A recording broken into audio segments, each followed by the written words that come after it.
Welcome to our channel Telugu Prabha. నేను మీ journalist Yagnamurthy. Sanju Samson వార్తల్లో వ్యక్తి.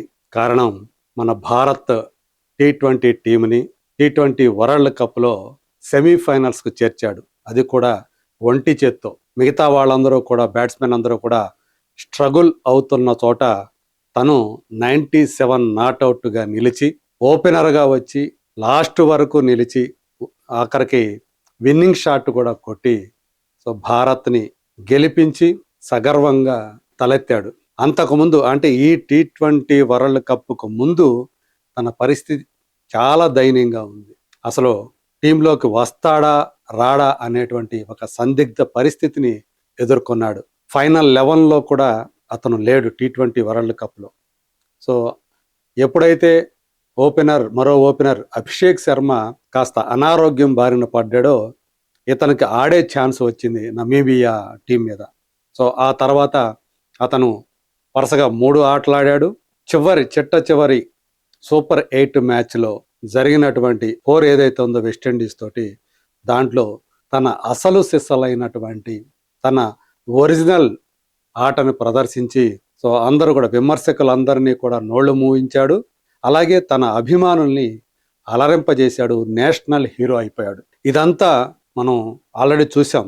అయితే ఇప్పుడు అతను సెమీఫైనల్ మ్యాచ్లో ఉండడా అనేటువంటి చర్చ నడుస్తూ ఉంది. వాళ్ళ మీడియాలో, సోషల్ మీడియాలో విస్తృతంగా నడుస్తుంది. దానికి కారణం అతను సెలబ్రేట్ చేసుకున్నటువంటి, తను ఏదైతే ఆ విన్నింగ్ షాట్ కొట్టి ఆ తర్వాత ఆ విజయాన్ని సెలబ్రేట్ చేసుకున్నాడో అప్పుడు అతను ప్రదర్శించినటువంటి ఆ ఎమోషన్ ఏదైతే ఉందో అది ఇప్పుడు వివాదాలకు తావిచ్చింది. వివాదం కూడా కాదు, అది క్రమశిక్షణ రాహిత్యం కింద వస్తుంది అని చెప్పేసి కొంతమంది దాని గురించి మాట్లాడుతూ ఉన్నారు. ఇంతకీ ఏం చేశాడు విన్నింగ్ షాట్ కొట్టిన తర్వాత? ఒక్కసారి చూద్దాం. తను విన్నింగ్ షాట్ కొట్టిన తర్వాత సంజు శాంసన్ ఏం చేశాడో ఒకసారి చూద్దాం. సో అది విన్నింగ్ షాటు. సో తను అట్లా హెల్మెట్ని తీసి కింద పడేసి ఆల్మైటీకి కృతజ్ఞతలు, ధన్యవాదాలు తెలియజేశాడు. ఇది జరిగింది.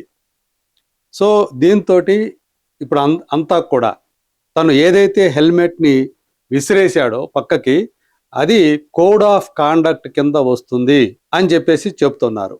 అంటే ఏంటి, అక్కడ ఫీల్డ్ మీద ఆడేటప్పుడు పరికరాలు ఏవైతే ఉంటాయో, క్రీడా పరికరాలు ఏవైతే ఉంటాయో, హెల్మెట్లు కానివ్వండి, అలాగే బాల్ కానివ్వండి, లేకపోతే స్టంప్స్ కానివ్వండి, వీటిని విసిరివేయకూడదు. అలాగే వాటిని తొక్కకూడదు, కావాలని చెప్పేసి తొక్కకూడదు. అలాగే నేలకేసి కొట్టకూడదు. సో ఇట్లాంటివన్నీ కూడా ఉండే. అంటే వాటితో ఆడుతున్నప్పుడు మీ కోపం వస్తే వాటి మీద ఆ ప్రతాపం చూపించకూడదు క్రీడా పరికరాల మీద అనేది కోడ్ ఆఫ్ కాండక్ట్ కింద వస్తుంది అనేది ఒక క్లాజ్ ఉంది. సో దాని ప్రకారం అతని మీద ఒక మ్యాచ్ నిషేధం విధిస్తారు. నెక్స్ట్ జరిగే మ్యాచ్ మీద అతన్ని ఆడకుండా చేస్తారు అనేటువంటి చర్చ ఇప్పుడు ప్రబలంగా నడుస్తుంది. అయితే కొంతమంది మాత్రం నిపుణులు చెప్తున్నమాట, ఇది లెవెల్ 1 అఫెన్స్ కింద వస్తుంది.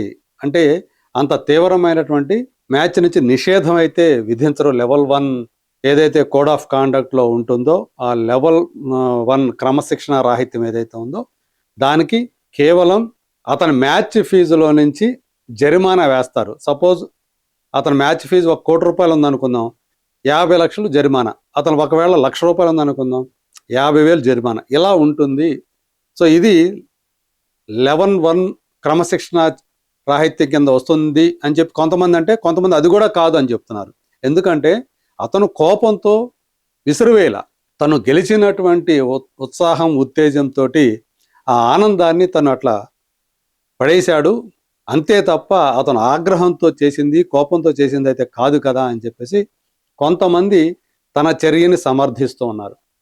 అయితే ఏదేమైనప్పటికీ కూడా తను ఆ ఆనందాన్ని, ఎంత ఉద్విగ్నమైనటువంటి క్షణం అది, తను గెలిపించాడు భారత్ని. అలాంటప్పుడు అతని ఎమోషన్ ఎలా ఉంటుంది? సో దాన్ని అతను ఆ విధంగా ప్రదర్శించాడు. తను ఒక్కోసారి మనం ఏం చేస్తున్నామో ఆనందంలో కూడా తెలియదు. సో అతను కేవలం హెల్మెట్ అలా తీసి అట్లా విసిరేశాడు. అది కనిపిస్తుంది. మరి ఇది కోడ్ ఆఫ్ కాండక్ట్ కింద వస్తుందా రాదా అనేటువంటి చర్చ నడుస్తుంది. దీని మీద ఇప్పుడు ఆల్రెడీ ఐసీసీ పరిశీలనలోకి తీసుకొని అది కూడా దాని మీద వాళ్ళ పరిశీలన జరుగుతున్నట్టుగా మనకు తెలుస్తూ ఉంది. 5వ తేదీ మనకు ఇంగ్లాండ్ టీం తోటి సెమీఫైనల్ మ్యాచ్ ఉంది.